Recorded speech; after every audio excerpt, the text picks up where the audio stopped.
Definisi bentuk lahan marine. Definisi bentuk lahan marine adalah bentuk lahan berhubungan dengan marine atau laut.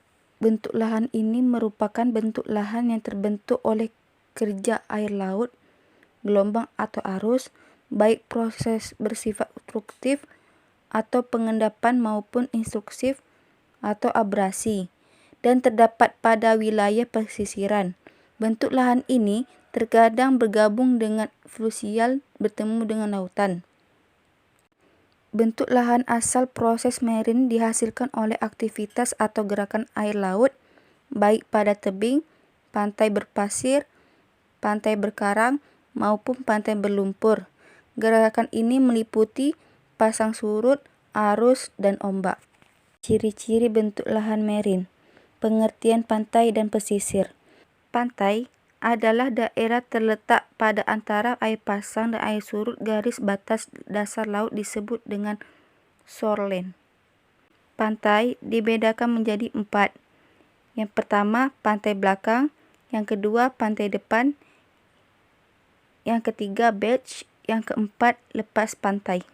Klasifikasi pantai. Menurut Johnson, pantai dibedakan menjadi 4, antara lain yang pertama, pantai tenggelam, yang kedua, pantai timbul, yang ketiga, pantai netral, yang keempat, pantai campuran. Klasifikasi pantai menurut Shepard, pantai dibedakan menjadi 2 kelompok. Yang pertama, kelompok primer, dan yang kedua, kelompok sekunder.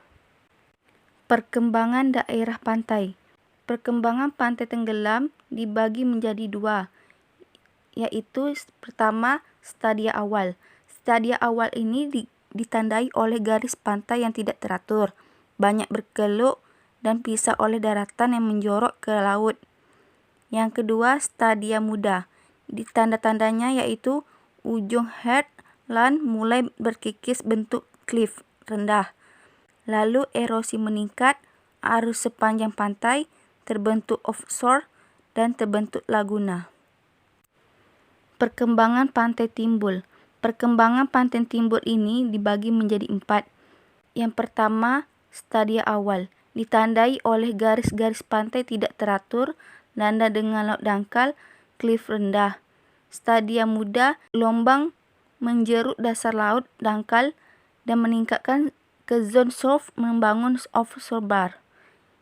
Offshore muncul terbentuk laguna. Pengendapan di laguna membentuk laguna plain, mulai dirusak oleh gelombang. Yang ketiga, stadia dewasa. Tanda-tandanya mulai terbentuk elif rendah, gelombang langsung ke daratan, oleh offshore dirusak laguna terdapi. Yang keempat, stadia tua. Ditandai dengan erosi lanjut sehingga headland terpotong. Hasil kikisan gelombang diendapan dengan teluk-teluk kecil yang menyebabkan garis 2 arus pantai. Bentuk topografi pantai. Bentuk-bentuk hasil erosi dibagi menjadi 3. Yang pertama, gua laut. Terbentuk karena cliff mengalami erosi bawah oleh pukulan gelombang arus. Yang kedua, celah. Erosi ini oleh gelombang menimpa rekatan atau patahan menyebabkan terbentuknya celah di pantai. Yang ketiga, teras-teras. Terjadinya karena dasar laut dangkal tererosi, permukaan rata kemudian terangkat. Bentuk-bentuk sisa erosi. Bentuk-bentuk sisa erosi ini dibagi menjadi 3 bagian. Yang pertama, cliff. Yang kedua, stuck.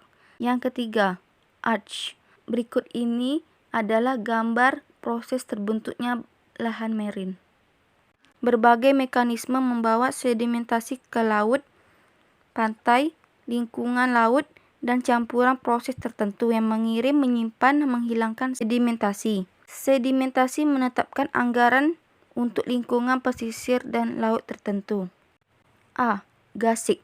Gasik adalah endapan pantai yang terletak pada antara minakat, pasang, dan surut. B. Gosong pasir, yaitu endapan pasir atau kerikil di laut sejajar pantai.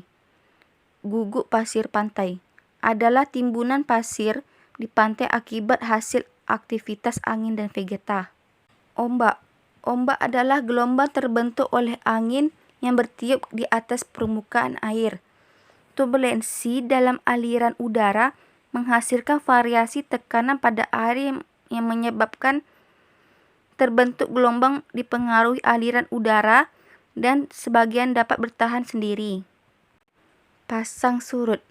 Tides atau pasang surut adalah pergerakan badan air yang terbentuk oleh interaksi gravitasi antara benda langit, terutama bumi, bulan, dan matahari. Mereka menyebabkan perubahan level air di sepanjang pantai. Sebagian besar ada pasang seminula 2, pasang dan 2 terendah dalam sehari. Pasang pegas lebih tinggi dari pasang tinggal normal.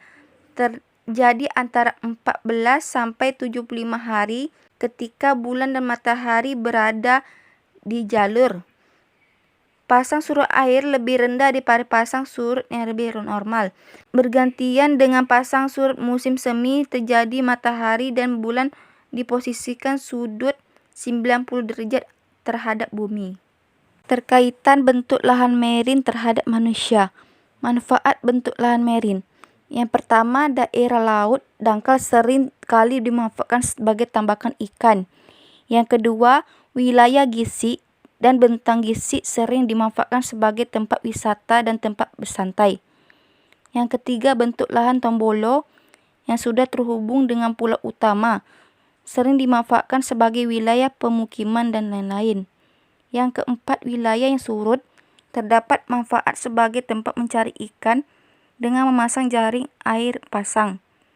Yang kelima, pesisir karst memiliki potensi utama berupa pariwisata yang menarik. Sekian penjelasan dari saya. Jika ada salah kata mohon dimaafkan. Saya akhiri dengan Assalamualaikum warahmatullahi wabarakatuh.